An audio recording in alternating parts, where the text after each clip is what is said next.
जलंधर को शिवपुत्र और सिंधुपुत्र कहा जाता है। पौराणिक मान्यताओं के अनुसार जलंधर की उत्पत्ति शिवजी के क्रोध से हुई थी, इसलिए उन्हें शिवपुत्र जलंधर कहा जाता है। जलंधर को सिंधुपुत्र कहा जाता है और यह नामकरण भगवान ब्रह्मा द्वारा किया गया है। जलंधर के जन्म को लेकर पौराणिक कथा भी खूब प्रचलित है। वहीं कई पौराणिक ग्रंथों जैसे पद्म पुराण, शिव पुराण और स्कंद पुराण में भी जलंधर का वर्णन मिलता है। जलंधर को दैत्यराज जलंधर के नाम से भी जाना जाता है। जन्म महादेव ने गुरु बृहस्पति के अनुरोध पर इंद्र के प्राणों की रक्षा के लिए अपनी क्रोधाग्नि को समुद्र में डाल दिया।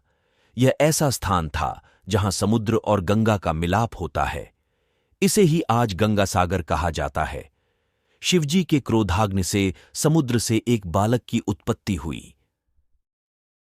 बालक के रोने की ध्वनि इतनी तेज थी कि इसे सुनकर संपूर्ण संसार बहरा हो गया। ब्रह्मा जी भी बालक की ध्वनि को सुनकर समुद्र के पास पहुंचे और उन्होंने बालक को गोद में उठा लिया।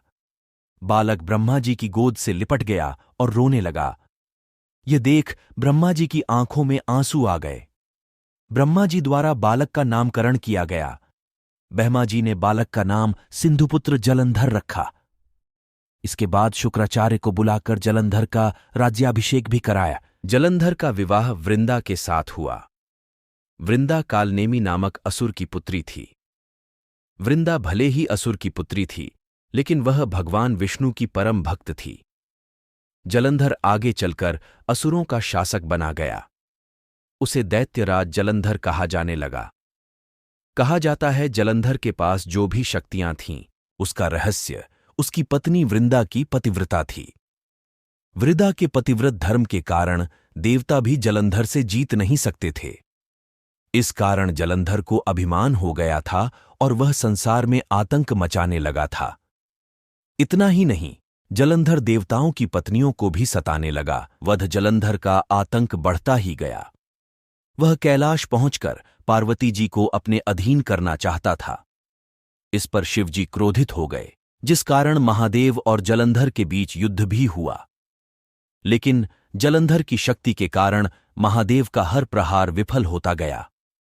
जलंधर की हार उसकी पत्नी वृंदा के पतिव्रता भंग होने के बाद ही निश्चित थी, इसलिए भगवान विष्णु जलंधर का रूप धारण कर वृंदा के पास पहुंचे। वृंदा को लगा कि ये जलंधर है। वह भगवान विष्णु संग पति जलंधर जैसा व्यवहार करने लगी और इस कारण वृंदा का पतिव्रता धर्म भंग हो गया।